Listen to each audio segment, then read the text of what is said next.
नाबालिग बच्ची के साथ में गैंगरेप के मामले में हरियाणा महिला राज्य आयोग की chairperson Renu Bhatia civil hospital पहुंची हैं और पीड़ित से और परिजनों से मुलाकात की है। उनसे बात कर लेते हैं। मैम, एक घिनौनी घटना घटी है फरीदाबाद में, एक बच्ची के साथ में गैंगरेप जैसी घटना, और आप खुद पीड़ित से पहुंची हैं मिलने के लिए। मामला क्या था और अब इस पर क्या कार्रवाई आयोग की तरफ से की जा रही है? देखिए, आज रूटीन राउंड हमने रखा था।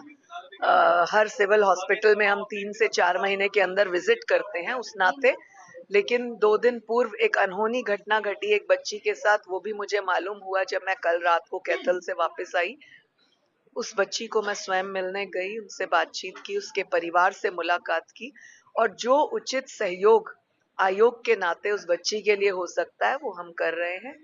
डिप्टी कमिश्नर विक्रम सिंह से स्वयं बात करके उसके माता पिता को थोड़ा सा सेटल करने के लिए एक चाय का ठेला, जिसके लिए वो राजी थे, 1 महीने का राशन ऐसा रेड क्रॉस से वो उनको दिलाए। ये हमने उनसे बात की।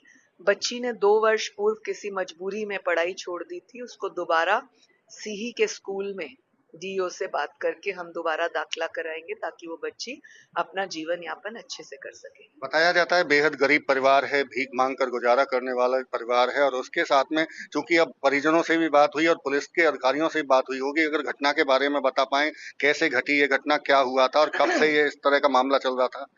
देखिए, अक्सर ये देखा जाता है, not only this case but every case, जहां पर भी झुग्गी एरिया होता है या माँ बाप लेबर होते हैं और बच्ची अगर घर पे है, चाहे वो किसी भी एज ग्रुप की हो, बुरी मानसिकता, बुरी प्रवृत्ति के ये जो राक्षस प्रवृत्ति के लोग होते हैं, ये नजर रखते हैं कि इस घर में बेटी है। उसी नाते एक ऑटो वाले ने और पड़ोस के एक 55 साल के आदमी ने और एक दूसरे व्यक्ति ने, उसके दोस्त ने, ये नजर रखी हुई थी कि इसके माता पिता लेबर का काम करते हैं, वो चले जाते हैं। इस बच्ची की माता को कुछ सांस की बीमारी भी है, वो भी हमने आज बीके में कहा कि इसका इलाज आप देख लीजिए। तो ऐसे लोग मौका ढूंढते हैं कि कहाँ पर बच्चा कमजोर और गरीब है।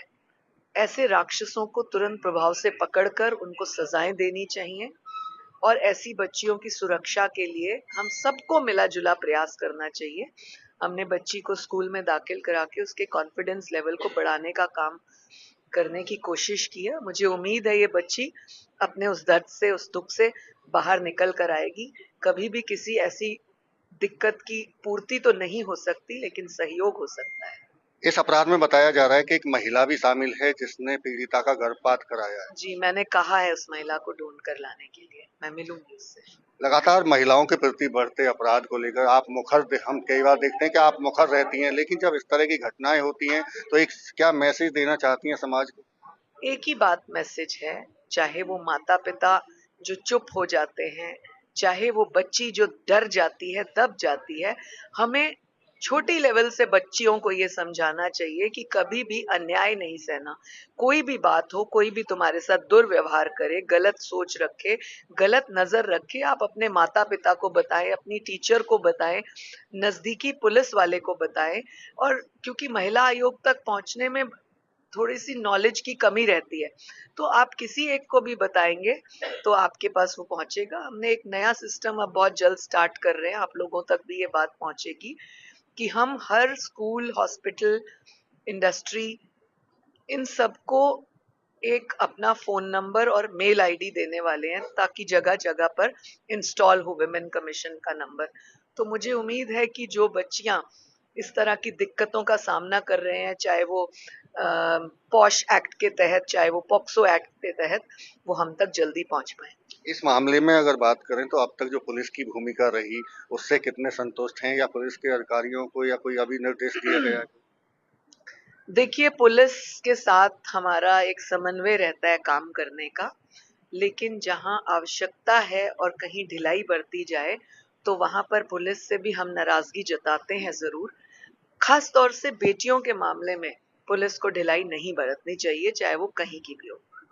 बिल्कुल, ये थी हमारे साथ में रेणु भाटिया, हरियाणा महिला राज्य आयोग की चेयरपर्सन हैं और एक पीड़ित से मिलने पहुंची हैं। उसके बाद में उनकी तरफ से पुलिस को भी दिशा निर्देश दिए गए हैं और ऐसे में उनकी तरफ से एक मैसेज देने की कोशिश की गई है कि कोई भी बच्ची या परिवार अगर इस तरह की पीड़ित हो तो वो झिझके ना और आयोग के सामने और पुलिस के सामने जाकर अपनी बात रखे।